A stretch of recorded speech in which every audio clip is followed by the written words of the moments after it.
Hi everyone. Here we're still covering the skull, but now we're going to be talking about the unique features that we find in the skull. There are three unique features that we're going to be talking about, which are the sutures, the paranasal sinuses, and the fontanelles. Let's get to them in the next few slides. I know that I already mentioned a little bit about the sutures because we needed to talk about them when we were talking about the flat bones that form the cranial bones of the skull. However, now we're going to talk about them in a little bit more detail. The sutures are going to be these immovable joints, which means that they will not move once they are in an adult skull, and they will be important to hold these skull bones together. The sutures in the skull of infants and children, however, they're often going to be more movable, and this will allow them to have an important function in the growth centers of the developing skull. In other individuals, many of the sutures in the skull will fuse and they actually might become completely immovable. As you can imagine, there are many sutures in the skull because they will be the ones that will unite the bones. And we have so many different bones, right? We have all the 8 cranial bones and the 14 facial bones, and they will all come together at a suture.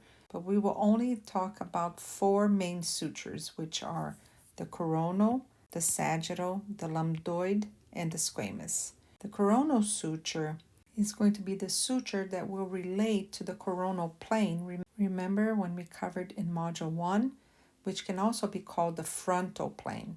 And therefore, it will unite, like we see here, the frontal bone and both the parietal bones. For me, the coronal suture reminds me of the crown that we see over here. Crown starts with a C, and look where the crown is located, right on top of the coronal suture. So that's how I remember coronal suture. Next, we have the sagittal suture, which sagittal means arrow, and this will unite the 2 parietal bones on the superior midline of the skull. So right down the middle, that's where the sagittal suture will be located. And on both of these images, we can clearly see the parietal bones being separated by the sagittal suture. Next, we have the lambdoid suture, which can also be called lambdoidal suture, and this comes from this Greek symbol, which is lambda. And this suture, it unites the 2 parietal bones to the occipital bone, and when we look at the layout of this suture, it does look like a lambda. This is why it's called the lambdoidal suture.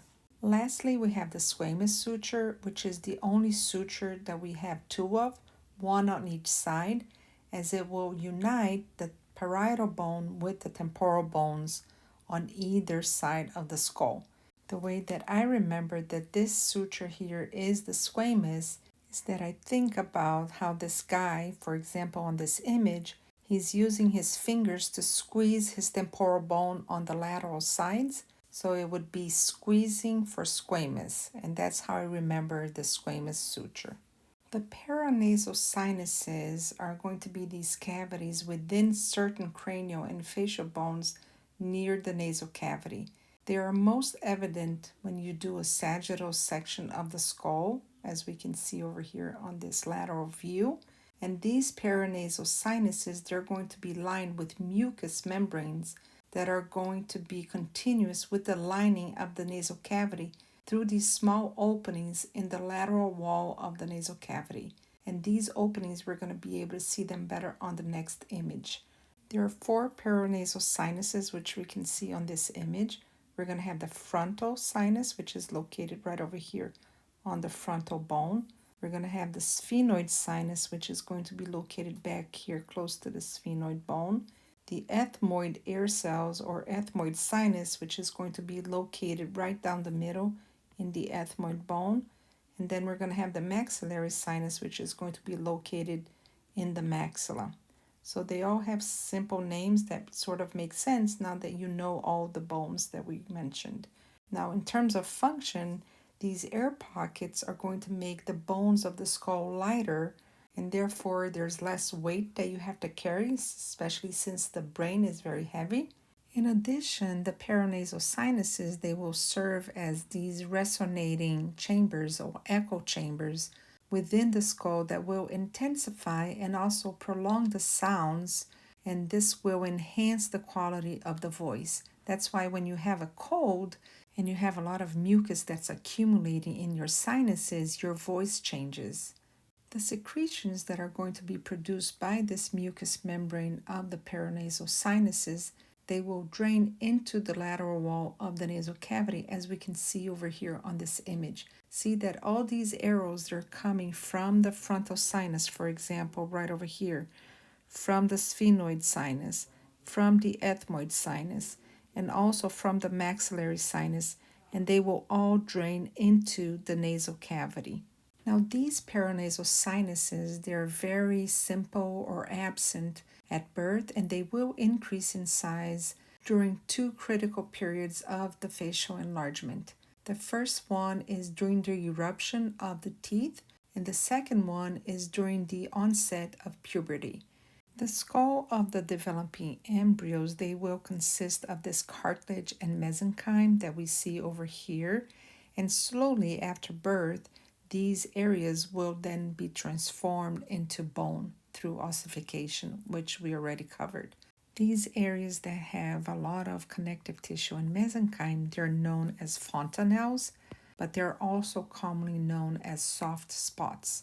And that's because when you touch the skull of an infant, it actually feels very soft. The reason to have these soft spots before birth is because they will allow the skull to change shape as it will pass through the birth canal, and this will permit the rapid growth of the brain during infancy, because the brain does grow at a fast pace during the initial development of the infant.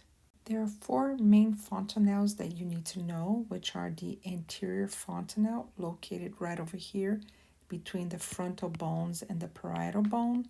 Next, we have the sphenoidal fontanelle right over here between the temporal bone and the frontal and parietal bones. Next, we have the mastoid fontanelle, which is located back here between the occipital bone, the temporal, and the parietal. And lastly, we're going to have the posterior fontanelle, which is located where your lambdoidal suture is going to form.